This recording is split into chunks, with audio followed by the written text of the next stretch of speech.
ഡൽഹിയിലെ മറ്റൊരു മനോഹര കാഴ്ച കാണാനാണ് നീങ്ങുന്നത്. സഞ്ചാരികളെല്ലാം ദൂരെ നിന്ന് തന്നെ ഇതിൻ്റെ ഫോട്ടോകളെല്ലാം പകർത്തി തുടങ്ങി. മനോഹരമായ കാഴ്ച. മരങ്ങളെല്ലാം വളരെ മനോഹരമായി തയ്യാറാക്കിയാണ് പാതകളിൽ വെച്ചിട്ടുള്ളത്. ഇത് ഹുമയൂൺ ടോംബാണ്, ഹുമയൂണിൻ്റെ ശവകുടീരം. മുഗൾ ചക്രവർത്തിയായിരുന്ന മുഗൾ രാജാവിൻ്റെ ശവകുടീരമാണ് കാണേണ്ടത്. ഉദ്യാനത്തോടു കൂടിയ ഈ ശവകുടീരം 30 ഏക്കറിലാണ് സ്ഥിതി ചെയ്യുന്നത്. ഷാജഹാൻ താജ്മഹൽ നിർമ്മിച്ചത് പത്നിക്ക് വേണ്ടിയിട്ടാണെങ്കിൽ ഇത് നേരെ തിരിച്ചാണ്.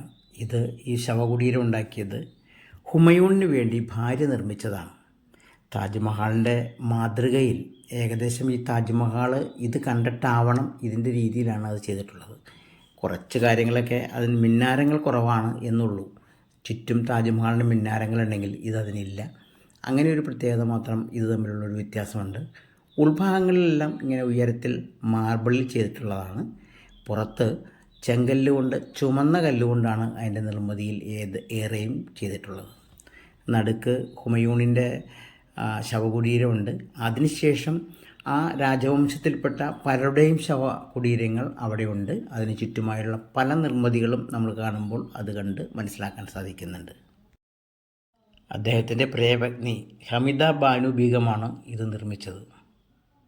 ഹുമയൂണിൻ്റെ മരണത്തിന് 14 വർഷം കഴിഞ്ഞ് ഇതിന് ചുറ്റും നിരവധിയായ മറ്റു നിർമ്മിതികളും കാണാം. അതെല്ലാം വളരെ ആകർഷകമായി തന്നെ കാണുകയാണ്. മുകളിൽ നിന്ന്, ഏറ്റവും മുകളിൽ കയറി നിന്ന് നമുക്ക് ചുറ്റുപാടുമുള്ള ഈ 30 ഏക്കറിലെ ഉദ്യാനമടക്കമുള്ള കാര്യങ്ങൾ നമുക്ക് കാണാനും ആസ്വദിക്കാനും സാധിക്കും. ഏറ്റവും കൂടുതൽ ആകർഷകമായി എനിക്ക് തോന്നിയത് ഇതിൻ്റെ ചുറ്റുപാടുമുള്ള പ്രകൃതിയെ മനോഹരമായി സൂക്ഷിച്ചുകൊണ്ട് സംരക്ഷിച്ചുകൊണ്ടിട്ടുള്ള ഒരു പരിപാലന രീതിയാണ്. ഇത് വളരെ നന്നായിട്ടുണ്ട്. അത് ഡൽഹി പോലുള്ള ഒരു സിറ്റിയിലാണ് ഇത് സ്ഥിതി ചെയ്യുന്നത് എന്ന് ഓർക്കണം. അവിടെ ഇത് മനോഹരമായി തന്നെ നിസാമുദ്ദീനടുത്താണ് ഇത് ചെയ്യുന്നത്. അത് ഏറ്റവും നല്ല, ഈ മരങ്ങളെല്ലാം ആ രീതിയിൽ അതിനെ കാത്തു സൂക്ഷിച്ചിട്ടുണ്ട്.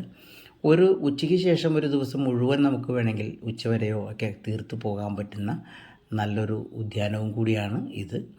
ഇത് നമ്മുടെ ഭാരതത്തിന് ഏറ്റവും ഒരു മാതൃക കൂടിയാണ്.